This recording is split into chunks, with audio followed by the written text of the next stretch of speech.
Hello friend, welcome back to our channel. Friends, આજે આપણો જે વિષય છે બહુ જ ઇમ્પોર્ટન્ટ વિષય છે ને આજે હું વાત કરવાનો છું આવનારી ઓલ ઇન્ડિયા બાર એક્ઝામિનેશન 19 માટે બહુ જ અગત્યનો કાયદો ઇન્ટેલેક્ચ્યુઅલ પ્રોપર્ટી લો એટલે કે બૌદ્ધિક સંપત્તિનો કાયદો.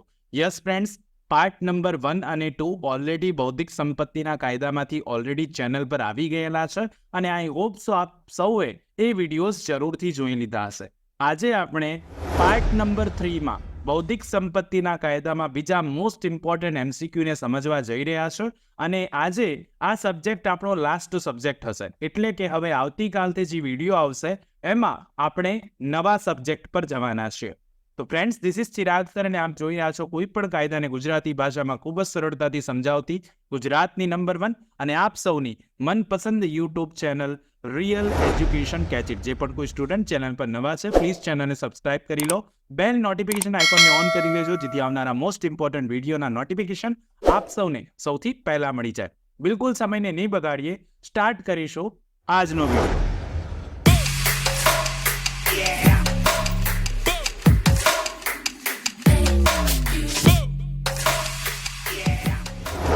પ્રશ્ન નંબર 1 છે, in which year the agreement on trade aspects of intellectual property was ઇનેક્ટેડ?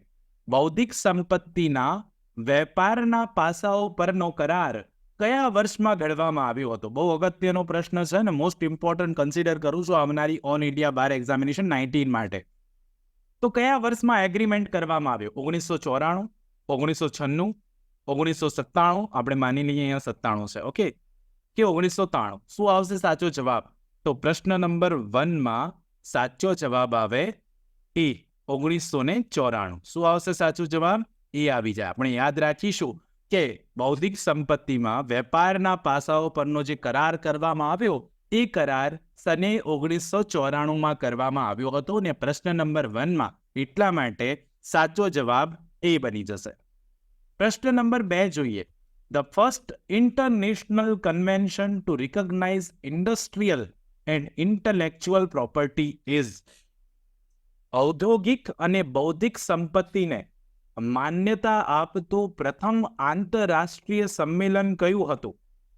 તો પહેલું જે હોય છે હંમેશા અગત્યનું હોય છે ને અહીંયાથી આ ઇન્ટેલેક્ચ્યુઅલ પ્રોપર્ટીના કાયદામાંથી આ કન્વેન્શન જે છે બહુ જ ઇમ્પોર્ટન્ટ રહ્યું છે ને એટલા માટે આપણને અહીંયાથી પણ એમસીક્યુ પૂછાઈ શકે એટલે આ પ્રશ્ન મેં મૂક્યો છે. The first international convention to recognize industrial and intellectual property, ઔદ્યોગિક અને બૌદ્ધિક સંપત્તિને માન્યતા આપતું પ્રથમ આંતરરાષ્ટ્રીય સંમેલન કયું હતું? Option A Berne convention, option B patent cooperation treaty, patent સહકાર સંધિ, ઓપ્શન સી મેડ્રિડ કન્વેન્શન કે ઓપ્શન ડી પેરિસ કન્વેન્શન. શું આવશે સાચો જવાબ પ્રશ્ન નંબર 2માં? તો આપણે યાદ રાખી લઈશું પ્રશ્ન નંબર 2નો સાચો જવાબ બની જશે ડી, પેરિસ સંમેલન. ઓકે, પેરિસ કન્વેન્શન જે હતું એ પહેલું આંતરરાષ્ટ્રીય સંમેલન છે. D will be correct answer. શું બનશે સાચો જવાબ? ડી સાચો જવાબ બની જશે. મિત્રો, આપણે જાણીએ છીએ તેમ ઓલ ઇન્ડિયા બાર એક્ઝામિનેશન એક ઓપન બુક એક્ઝામ હોય છે અને તમે આ એક્ઝામમાં 2 એક્ટ્સ લઈને જઈ શકો છો. તો ફ્રેન્ડ્સ, ઓલ ઇન્ડિયા બાર એક્ઝામિનેશનની તૈયારીને ખૂબ જ સરળ બનાવવા માટે પુનઃ લો હાઉસ લઈને આવ્યું છે ખાસ 2 એક્ટ્સ. યસ ફ્રેન્ડ્સ, આ જે 2 એક્ટ્સ છે તે ડિગ્લોટ ફોર્મમાં હોય છે એટલે કે અંગ્રેજી અને ગુજરાતી ભાષામાં, જેથી પરીક્ષામાં જો તમે લઈને જશો તો ખાસ કરીને જે પણ કોઈ પ્રશ્નો પૂછાશે એ તમામ પ્રશ્નોના આન્સર, તેના જવાબો આપ ઇઝીલી ફાઇન્ડ આઉટ કરી શકશો અને શોધી શકશો અને પરીક્ષામાં તેનો સાચો જવાબ લખી શકશો. સાથે સાથે કોઈ પણ કોન્સેપ્ટને તમારે સમજવો હોય તો પણ એને તમે ગુજરાતીમાં, આપણી લોકલ લેંગ્વેજમાં બિલકુલ સ્પષ્ટ રીતે સમજી શકો છો. ફ્રેન્ડ્સ, આ જે 2 એક્ટ છે એ નવા સિલેબસ મુજબ છે અને જેટલું પણ એમાં જરૂરી છે પ્રમાણે દરેક વસ્તુ એડ થયેલી છે જેથી તમે ઇઝીલી એની તૈયારી કરી શકો છો, પરીક્ષામાં પણ સાથે લઈને જઈ શકશો. અને આ સંપૂર્ણ રીતે જ્યારે તમે 2 એક્ટ મંગાવો છો ત્યારે એ પણ તમારે માટે ફાયદાની વાત એ પણ છે કે જો તમે આ 2 એક્ટ્સ મંગાવશો તો ગુજરાતના કોઈ પણ ખૂણામાં એની ફ્રી ડિલિવરી કરી આપવામાં આવશે ફ્રેન્ડ્સ. અને સાથે સાથે ફ્રેન્ડ્સ આ બુકની સાથે એક બીજી બુક પણ રિફર કરું છું, જે છે આપણા ઓલ્ડ પ્રશ્નપત્રો, ઓલ ઇન્ડિયા બાર એક્ઝામિનેશનના old question, previous question paper જે છે એ પણ, એની પણ એક બુક છે જે પુનઃ લો હાઉસે બહાર પાડી છે ને, જે તમારા માટે બહુ જ ઉપયોગી સાબિત થવાની છે. તમે એ પેપર સોલ્યુશન કરશો તો એનાથી તમને ઘણો બધો ફાયદો થવાનો છે. તો ફ્રેન્ડ્સ, રાહ શાની જુઓ છો? જો તમારી પાસે બેરેક નથી તો આજે ને આજે સ્ક્રીન પર આપેલો નંબર છે, ડિટેલ્સ મેં આપી દીધી છે સ્ક્રીન પર, આપ એ બેરેક્સ મંગાવી શકો છો અને સાથે સાથે એની એ રીતે તૈયારી પણ કરી શકો છો, જે આપને આ તૈયારી કરવામાં બહુ જ સરળતા રહેશે આ બેરેક્સથી. પ્રશ્ન નંબર 3 જોઈએ. What is the full form of TRIPS? TRIPS નું પૂરું નામ શું છે? Option A, trade related aspect of industrial property right. Option B, trade related aspect of intellectual property rights. Option C, technology related aspect of intellectual property rights. કે option D, traffic related aspect of intellectual ports. What will be correct answer? શું બનશે સાચો જવાબ? TRIPS નું full form પૂછેલું છે, સાચો જવાબ શું બનશે? તો આજે હું ફૂલ ફોર્મ વધારે પૂછવાનો છું, કારણ કે આવા પ્રશ્નો પણ તમને પૂછી શકે, જે તમારે યાદ રાખવા પડશે. તો TRIPS નું ફૂલ ફોર્મ શું થશે? તો પ્રશ્ન નંબર 3 માં સાચો જવાબ B બને. શું બનશે? B બનશે. What will be correct answer? B. TRIPS નું ફૂલ ફોર્મ થાય છે trade related intellectual property rights. Okay, તો અહીંયા યાદ રાખજો, TRIPS ની વાત હોય તો આપણે યાદ રાખી લઈશું કે ટ્રેડ રિલેટેડ આસ્પેક્ટ જે છે ઇન્ટેલેક્ચ્યુઅલ પ્રોપર્ટી રાઇટમાં, એની વાત અહીંયા કરવામાં આવેલી છે. પ્રશ્ન નંબર 4 જોઈએ. What is the full form of WCT? મેં ફરી કહ્યું કે આપણે ફૂલ ફોર્મ હું આજે વધારે પૂછવાનો છું. તો ફૂલ ફોર્મ ઓફ WCT શું છે? WIPO communication treaty, WIPO copyright treaty, કે વર્લ્ડ કોપીરાઇટ ટ્રીટી, કે પછી WIPO કન્વેન્શન ટ્રીટી? શું આવશે સાચો જવાબ? WCT ની વાત કરવામાં આવી છે, ફૂલ ફોર્મ શું છે? તો 4 નંબરના પ્રશ્નનો સાચો જવાબ બની જાય છે C, વર્લ્ડ કોપીરાઇટ ટ્રીટી, જેને વિશ્વ કોપીરાઇટ સંધિ કહીએ છીએ. આપણે WCT ની વાત કરીએ તો યાદ રાખી લેજો, C જવાબ સાચો છે, વર્લ્ડ કોપીરાઇટ ટ્રીટી. વિશ્વ કોપીરાઇટ સંધિની વાત છે ને, WCT અને શોર્ટમાં આપણે ઓળખીએ છીએ વર્લ્ડ કોપીરાઇટ ટ્રીટી. ઓકે, તો આ WCT ની વાત છે ને એ બહુ અગત્યનું છે, પૂછાય તો તમને હવે આવડી જવું જોઈએ. પ્રશ્ન નંબર 5 જુઓ. In India first copyright act was pass in the year. ભારતમાં સૌ પ્રથમ કોપીરાઇટ એક્ટ કયા વર્ષમાં પસાર થયો હતો? Option A 1709, option B 1912, option C 1914, કે ઓપ્શન D 1845. 5 નંબરના પ્રશ્નમાં સાચો જવાબ શું આવશે? તો 5 નંબરના પ્રશ્નમાં સાચો જવાબ C બની જાય. Vote will be correct answer?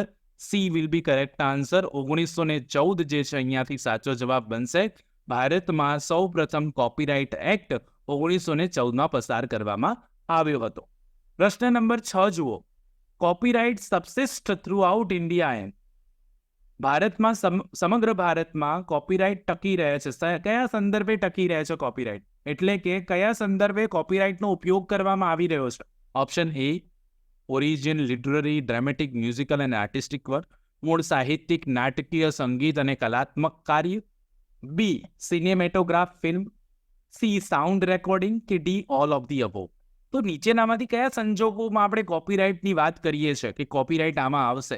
શું આવશે સાચો જવાબ 6 નંબરના પ્રશ્નમાં? 6 નંબરના પ્રશ્નમાં સાચો જવાબ આપણો જે 80% વાળો મેં આપને પહેલા પણ જણાવ્યું છે, D will be correct answer, all of the above. ઉપરોક્ત તમામ જે છે અહીંયાથી સાચો જવાબ બની જશે. કોપીરાઇટ કેમ ટકી રહ્યો છે? તો આજે પણ લિટરરી, ઓરિજિનલ લિટરરી છે, ડ્રામેટિક ઓરિજિનલ છે, મ્યુઝિકલ છે, આર્ટિસ્ટિક વર્ક ઓરિજિનલ મળી આવે છે, સિનેમેટોગ્રાફ ફિલ્મો છે, સાઉન્ડ રેકોર્ડિંગ પણ છે ઓરિજિનલ રાખવા માટે કોપીરાઇટ બહુ જ અગત્યનો ભાગ ભજવે છે. અને એટલા માટે 6 નંબરના પ્રશ્નમાં સાચો જવાબ શું આવશે? D આવી જશે. પ્રશ્ન નંબર 7 જોઈએ. Which provision provides for a situation where the author is not the first owner of copyright? નીચેનામાંથી કઈ કલમમાં એવી જોગવાઈ આપવામાં આવી છે કે જ્યાં લેખક કોપીરાઇટનો પ્રથમ માલિક ન હોય? કોપીરાઇટનો પ્રથમ માલિક ન હોય લેખક, એવી જોગવાઈ ક્યાં આપેલી છે?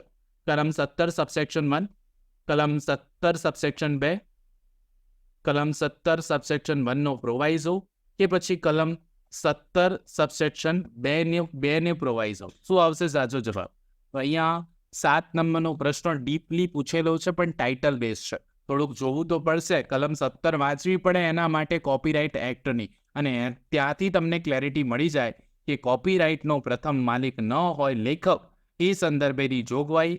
સાચો જવાબ સી બને. પ્રોવાઇઝો ટુ સેક્શન નંબર 17(1) કરવામાં આવી છે. 17(1) જે પ્રોવાઇઝો છે એમાં આ જોગવાઈ આપવામાં આવી છે. તો આ અહીંયાથી સી જે છે એ સાચો જવાબ બની જશે. આ યાદ રાખવા જેવો પ્રશ્ન છે. 7માં પણ બહુ અગત્યની વાત કરવામાં આવી. She will be correct answer. 8 નંબરનો ક્વેશ્ચન જોઈએ.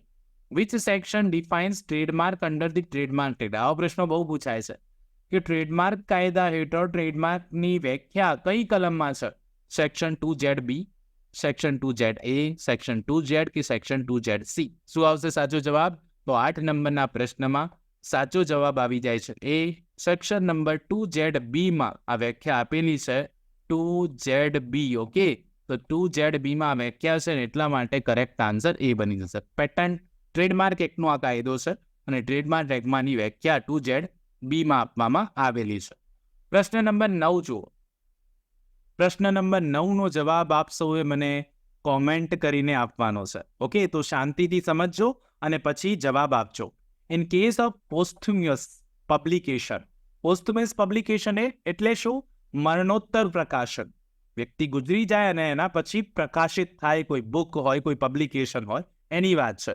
તો મરણોત્તર પ્રકાશનના the term will be for ખાલી જગ્યાસ. મરણોત્તર પ્રકાશનના કિસ્સામાં મુદત જે છે એ કેટલા વર્ષ માટે રહેશે? મરણોત્તર પ્રકાશનની વાત કરેલી છે, સમયગાળો પૂછ્યો છે, કેટલા વર્ષ માટે રહેશે? 60 વર્ષ, 40 વર્ષ, 100 વર્ષ કે 20 વર્ષ? પ્રશ્ન નંબર 9 નો જવાબ શું આવશે એ આપ સૌએ કોમેન્ટ કરીને જરૂરથી આપવાનો છે.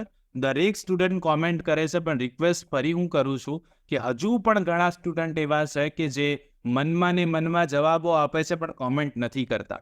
તો એમને રિક્વેસ્ટ છે કે જરૂરથી કોમેન્ટ કરીને પ્રશ્ન નંબર 9 નો જવાબ કોમેન્ટ બોક્સમાં આપ સૌએ આપી દેવાનો છે. તો શું આવશે જવાબ? કોમેન્ટ જરૂરથી કરજો. જેમનો પણ સાચો જવાબ હશે એને હું જરૂરથી કોમેન્ટમાં જણાવી દઈશ. પ્રશ્ન નંબર 10 તરફ આગળ વધીએ અને આજના લાસ્ટ ક્વેશ્ચન તરફ આગળ વધીએ. પ્રશ્ન નંબર 10 છે, among the following which section provides remedies under the trademarks act 1999?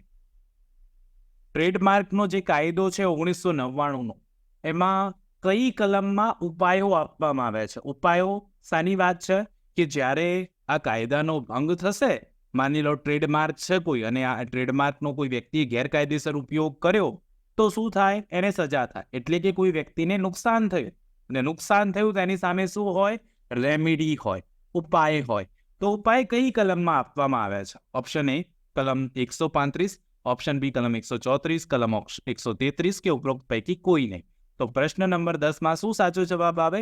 પ્રશ્ન નંબર 10માં સાચો જવાબ એ બનશે કલમ નંબર 135માં આ જોગવાઈ કરી છે. એટલે કે ટ્રેડમાર્ક એક્ટ 1999ની કલમ નંબર 135 ઉપાયો પ્રદાન કરે છે, ત્યાં રેમેડીઝ આપવામાં આવેલી છે. તો ફ્રેન્ડ્સ, આઈ હોપ સો આજનો આ વિડીયો આપ સૌને સારો લાગ્યો હશે. સારો લાગ્યો હોય તો એક લાઇક જરૂરથી કરજો. ચેનલ પર નવા હો તો પ્લીઝ ચેનલને સબસ્ક્રાઇબ કરીને બેલ નોટિફિકેશન આઇકોનને ઓન કરી લેજો, જેથી આવનારા બહુ જ અગત્યના વિડીયો તમને નોટિફિકેશન સૌથી પહેલાં તમને મળી જશે.